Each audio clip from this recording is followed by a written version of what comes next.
Helen stood in front of the bedroom mirror, adjusting the pearl necklace she had chosen carefully that morning. It had belonged to her mother and was older than her marriage. She had always believed some things were meant to last, like pearls, like love. But lately she'd begun to wonder if she'd been wrong.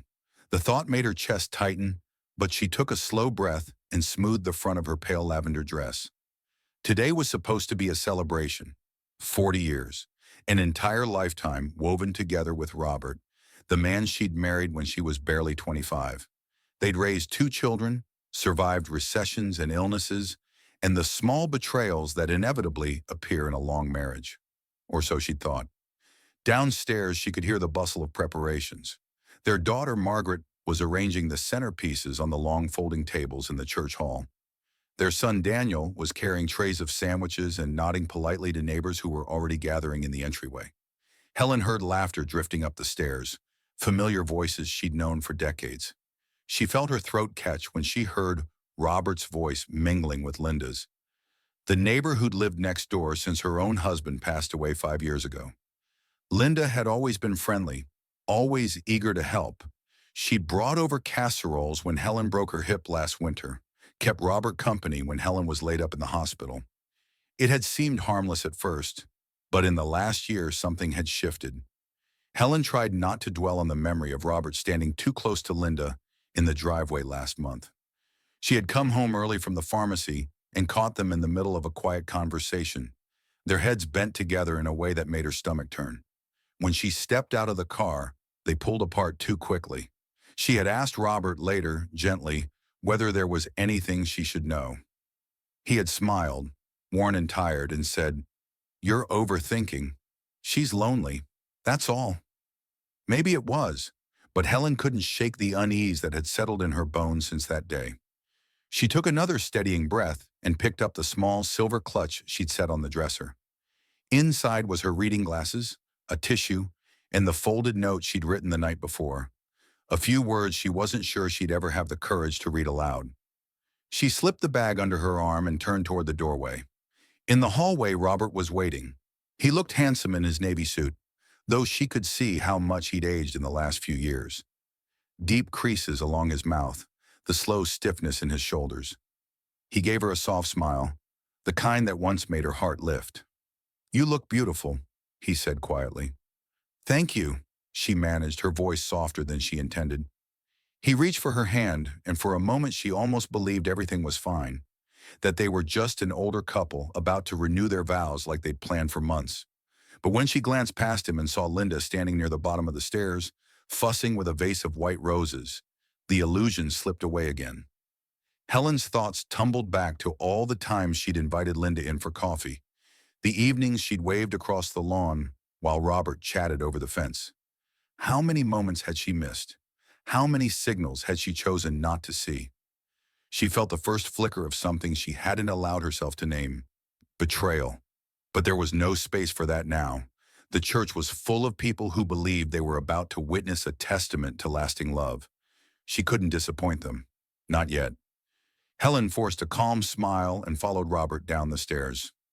As they stepped into the bright summer light outside, applause rose from the guests gathered by the arched doorway of the church. Cameras clicked, children clapped. She gripped Robert's arm to steady herself, and he covered her hand with his own. To anyone watching, they must have looked exactly as they had 40 years earlier.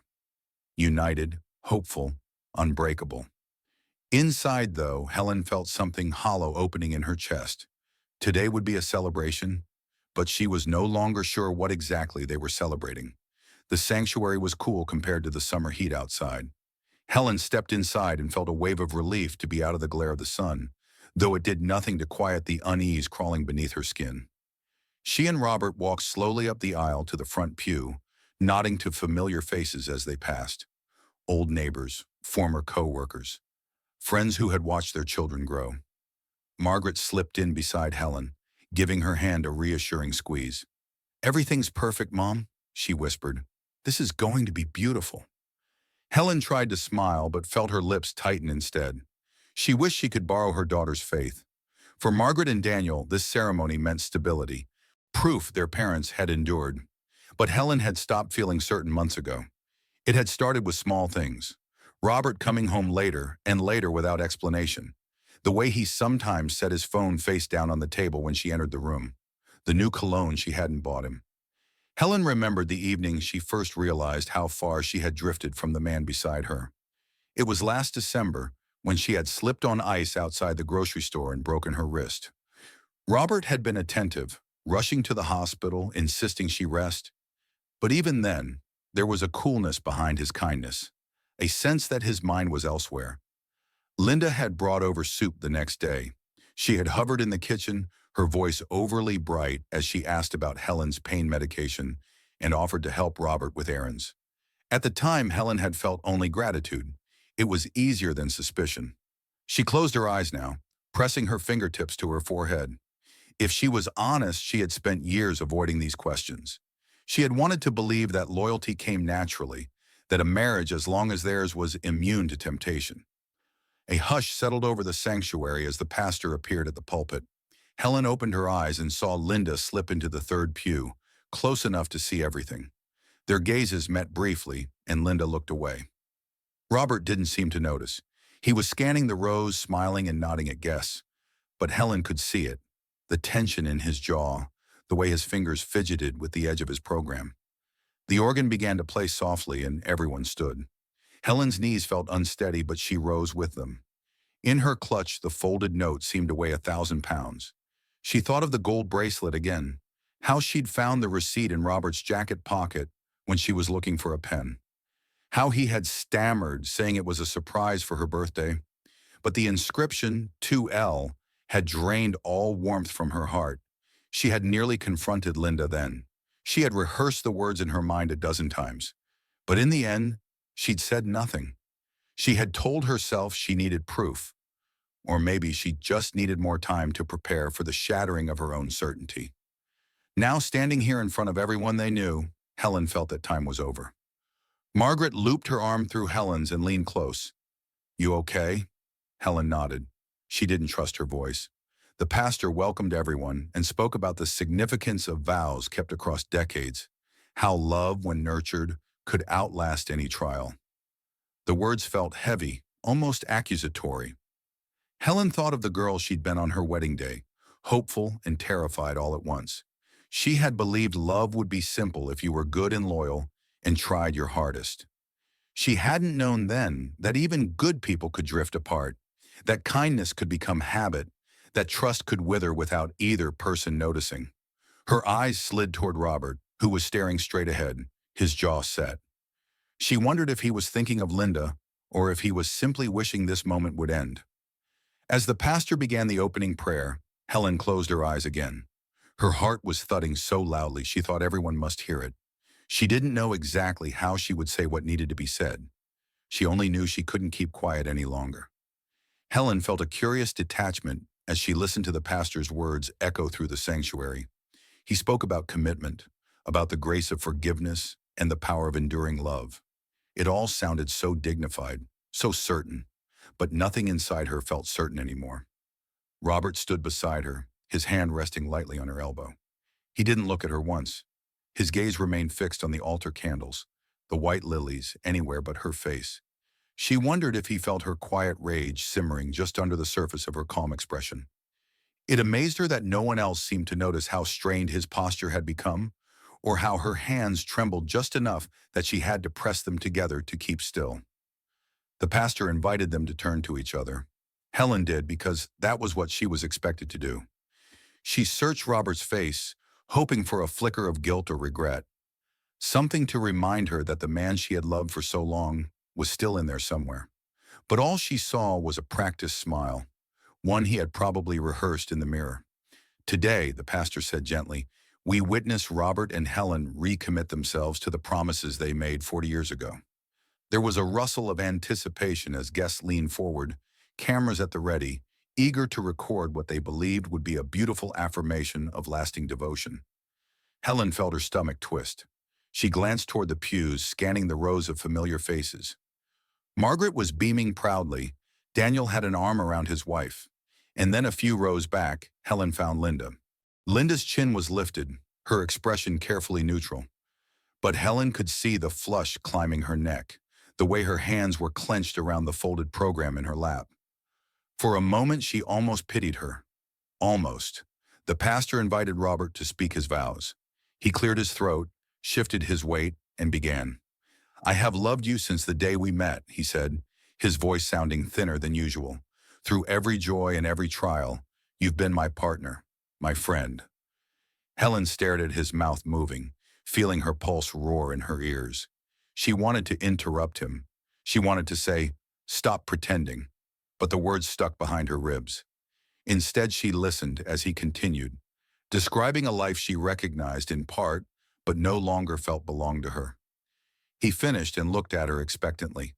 The pastor nodded, inviting her to respond. Helen swallowed. She knew everyone was watching. For a moment, she thought she might simply repeat the words she'd prepared weeks ago. Grateful, hopeful, proud. It would be easier. It would be safer. But she couldn't bring herself to do it. Her eyes flicked again to Linda, who was staring straight back now, her expression frozen. Helen felt something shift inside her, a small, cold certainty settling where doubt had been. She knew she would not leave this sanctuary pretending everything was fine. She drew in a steadying breath. The note in her clutch felt heavier than ever. The pastor prompted her again, his tone kind but expectant. "Helen?" Her voice came out quiet but clear. I need a moment." A ripple of surprise moved through the pews. Robert's smile wavered, and he turned to face her fully for the first time. "What's wrong?" he whispered. Helen held his gaze, searching for the man she had trusted with her life. She thought of the first apartment they'd shared, the nights she'd waited for him to come home, the years she'd believed he was exactly who he claimed to be. The betrayal felt as enormous and undeniable as the church walls surrounding them. She pressed her hand to her heart to calm its wild beating and looked back at the pastor. "I'm sorry," she said, her voice steadier now. "I just need a moment to find the right words." She wasn't ready yet, but she was closer than she'd ever been. Helen excused herself quietly from the altar, feeling every pair of eyes track her across the sanctuary. For an instant, she imagined she might faint from the pressure of it. 40 years of expectations, layered over the disbelief and curiosity she could practically feel radiating from the guests. She kept her eyes down as she walked past the front pews. No one tried to stop her, not Robert, not Margaret, not the pastor. They all seemed frozen in place, unsure whether to follow or let her go. She slipped into the narrow side hallway behind the sanctuary, a space lined with faded Sunday school drawings and a few folding chairs. It smelled faintly of dust and old hymnals. The stillness there felt like a reprieve. Helen sat down, clutching her purse in her lap, and closed her eyes. She drew a slow breath and tried to gather herself. She thought of the note she had written the night before. It was just a few sentences, but in them, she laid out everything she'd been too afraid to say out loud. She had folded it carefully, like something fragile, and slipped it into her clutch because she didn't know if she'd ever be brave enough to read it. Now, alone in the dim hallway, she realized she already knew exactly what she would say when she returned to the sanctuary. Her mind returned to the receipt. The day she found it, she'd been searching Robert's jacket for a pen so she could jot down the grocery list. Her fingers brushed over a slip of thick paper tucked into the inside pocket, and when she pulled it free, she felt her stomach drop. It was the engraving that did it. To L. She had stood there for nearly a minute, the receipt fluttering in her hand, unable to process what she was seeing. Later that night, she'd asked Robert about it. She'd hoped, foolishly she saw now, that he'd tell her some innocent explanation.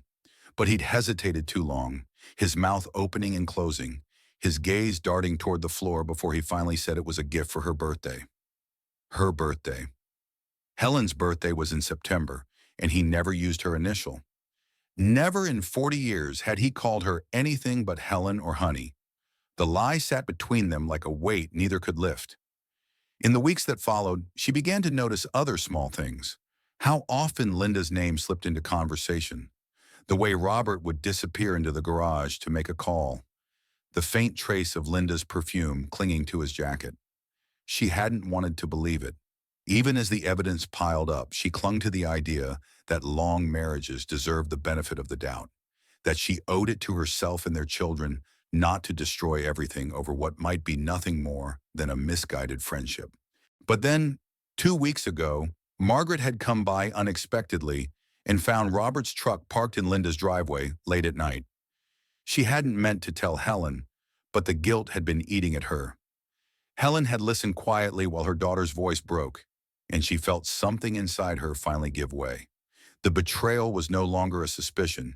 It was a fact, solid and irrefutable. She opened her purse and pulled out the folded note.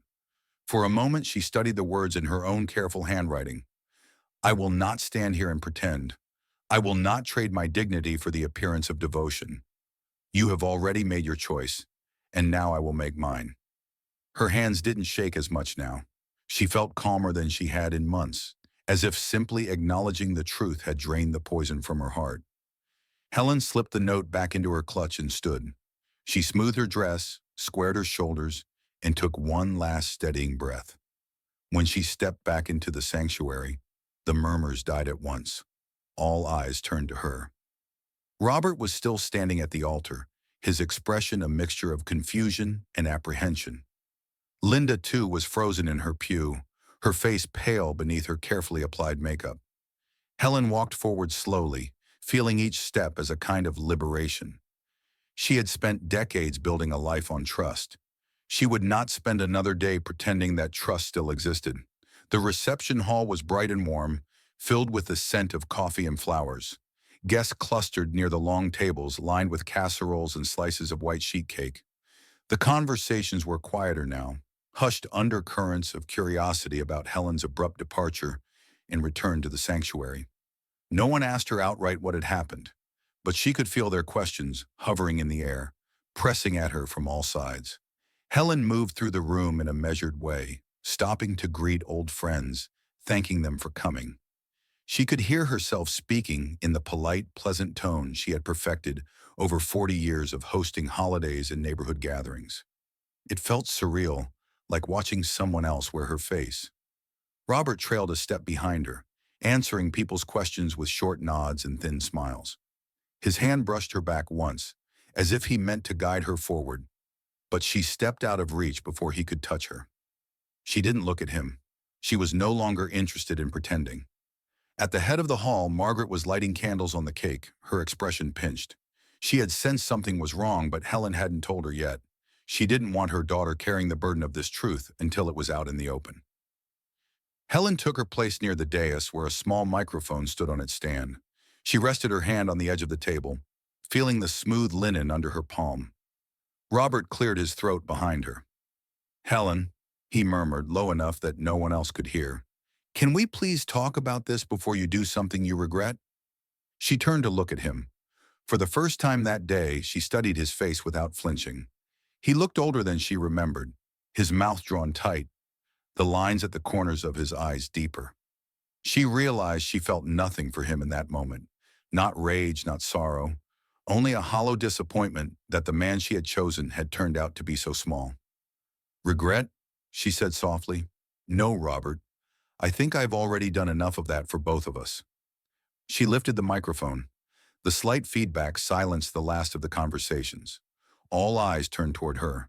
She could see Linda near the back of the hall, standing stiffly beside the dessert table. Their gazes met for a fraction of a second. Linda looked away, her lips pressed into a thin, colorless line. Helen took a breath, steadying herself. I'd like to thank all of you for being here today, she began, her voice clear, carrying easily to the furthest corners. 40 years is a long time, long enough that you start to believe some things are unshakable. A murmur of agreement rose from a few guests.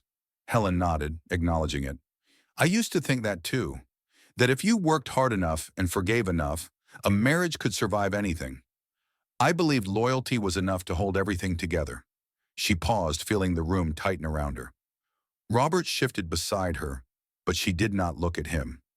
But sometimes, she continued, loyalty becomes something else, a way to avoid seeing what's right in front of you. She reached into her clutch and unfolded the note. Her hands were steady now. For months, I've tried to convince myself that what I saw, what I felt, couldn't be true. That after 40 years, the man I married could never betray me. She felt her voice grow stronger with each word. The years of silence had finally run out. But the truth doesn't disappear just because you refuse to look at it. She turned her gaze toward Linda. The hush in the room was absolute. I see it now, Helen said, and I won't pretend anymore. Linda's face blanched. A few people turned in their chairs to look at her, then back at Helen. Robert took a step forward, his hand reaching for the microphone. She pulled it away before he could touch it. This bracelet, she said, holding up the folded receipt, was never meant for me. It was a gift for Linda, the woman who has shared my husband's attention, his affection, for longer than he will admit. A collective gasp broke the silence. Margaret's hand flew to her mouth. Helen took a slow breath. I want everyone here to know this isn't the life I agreed to. It isn't the marriage I promised to honor. She set the microphone back on the stand and folded the receipt with careful precision. Then she turned and walked past Robert without a word. For a moment, no one moved. The only sound was the faint hum of the overhead lights and the distant clatter of someone dropping a fork onto a plate. Helen kept walking, her steps unhurried, her back straight. She felt as if every nerve in her body had come awake at once. Sharp, alert, unburdened. Behind her, Robert's voice rose, strained and brittle. Helen, please, can we go somewhere private? She didn't answer. She was tired of meeting him in private corners, to hear half-truths and apologies that didn't mean anything. Margaret caught up with her, her eyes wide and brimming with tears. Mom, she whispered, is it really true? Helen stopped long enough to look her daughter in the face. She reached up and smoothed a strand of hair back behind Margaret's ear, a gesture she'd done 1,000 times when her children were small. Yes, she said simply. It's true. Margaret looked over Helen's shoulder, toward her father, who stood near the dais with his mouth opening and closing like a man trying to find a story that would make this all disappear. Daniel rose slowly from his seat, his jaw tight. He didn't say anything to Robert. He only walked to stand beside Helen, placing a steady hand on her shoulder. The room seemed to exhale all at once, the collective shock giving way to murmured speculation. Helen could hear snippets. I never would have guessed, poor woman, after all these years. But she refused to let any of it touch her. She turned back to face the hall one last time. Robert was looking at her now with something that might have been regret or fear. But whatever it was, it came too late. Linda hadn't moved from her place by the dessert table. Her hands were clenched so tightly around her purse that her knuckles stood out, white and rigid. She looked as if she wished she could vanish. For a fraction of a second, Helen almost pitied her. Almost. Robert took a hesitant step forward. Helen, he said, his voice low and ragged, we can talk about this. We can... No, she interrupted, her tone quiet but final. We can't. He swallowed, looking around as though expecting someone to rescue him. No one did. Helen felt something settle inside her then. Something she hadn't known she was waiting for. A kind of peace. She reached into her clutch and removed her wedding band. The simple gold circle that had felt like part of her hand for 4 decades. She studied it for a moment, remembering the day he slipped it onto her finger. How young they had both been, how sure she'd felt that they could weather anything. She set the ring gently on the nearest table. When she looked back at Robert, she thought she saw his shoulders sag. But she didn't feel satisfaction. She didn't feel triumph, only a clean, almost weightless clarity. I loved you, she said softly, but I won't love a lie. For a moment, no one spoke. Then in the hush, she heard Linda's breath hitch as though she were about to say something. Helen turned toward her, meeting her eyes without flinching. You knew he was married, Helen said evenly. You knew what you were taking. Linda's lips parted, but no words came. Her face crumpled as she looked down at the floor. Helen did not care what excuses she might have offered. Margaret and Daniel flanked her on either side now, their hands on her arms, their presence solid and warm. She was not alone. Helen lifted her chin and looked once more around the room. At the neighbors who had watched their children grow up, at the friends who had sent cards when her mother died, at the people who had come here today expecting a story about enduring love. Instead, they had witnessed something else, the end of a pretense, the beginning of honesty. Helen took a final steady breath. Thank you all for coming, she said, I think you should enjoy the food and the music. There's no reason for everyone to leave hungry." With that, she turned and walked toward the doors. She did not look back. For the first time in months, maybe years, she felt her shoulders loosen. No more waiting for explanations. No more wondering if she was imagining the way Robert's eyes had begun to slip past her, searching for something else. Margaret followed her out a moment later, her shoes tapping quickly over the pavement. "Mom," she called softly, "are you sure you don't want to come back inside? You don't have to leave like this." Helen turned, studying her daughter's worried face. She remembered the way Margaret used to crawl into her bed during thunderstorms, pressing close until she felt safe. The impulse to shield her from pain was still there, but Helen knew she couldn't protect everyone from the truth. "I'm sure," she said gently, "there's nothing in there for me anymore." Margaret's eyes filled, but she nodded. Daniel appeared behind his sister, his expression steady. "Do you want me to drive you home?" he asked. Helen considered it, but when she pictured herself in the back seat of her son's car, staring at the familiar houses sliding past, she felt something tighten in her chest. No, she needed to end this on her own terms. "Thank you," she said, resting her hand briefly on his arm, "but I think I'd like to drive myself." She could see that it worried them, her calmness, the absence of visible anger. But what they didn't understand was that her fury had already burned itself out. What remained was something quieter and stronger. "I'll call you tonight," she promised and kissed Margaret's cheek. She walked to her car, feeling the eyes of a few latecomers lingering curiously as she passed. Let them wonder. Let them gossip. It no longer mattered what people thought of her or Robert or the image they had tried to maintain. Inside the car, she sat for a moment, gripping the wheel. She looked down at her left hand, where the ring had rested for 40 years. The skin was paler there, a faint indent still visible. She ran her thumb over it, feeling the small ghost of a promise that had dissolved. She turned the key in the ignition and backed slowly out of the lot. In the rearview mirror, she glimpsed Robert standing in the doorway, his silhouette uncertain and alone. He lifted a hand halfway, as if he might call out to her, but she did not stop. As she turned onto the main road, she felt a single tear slide down her cheek. She let it fall without wiping it away. There was no shame in mourning the life she had believed was real. She drove in silence, past the park where they'd taken the kids to feed ducks, past the diner where they'd celebrated anniversaries that had seemed genuine. She did not feel the need to cling to those memories. They were a part of her story, but they no longer defined her. When she pulled into her driveway, she turned off the engine and sat listening to the tick of the cooling motor. The house looked the same as it always had, modest, neat, filled with decades of shared routines. But as she looked at the front door, she felt something shift inside her again. She was not returning to the same life she'd left this morning.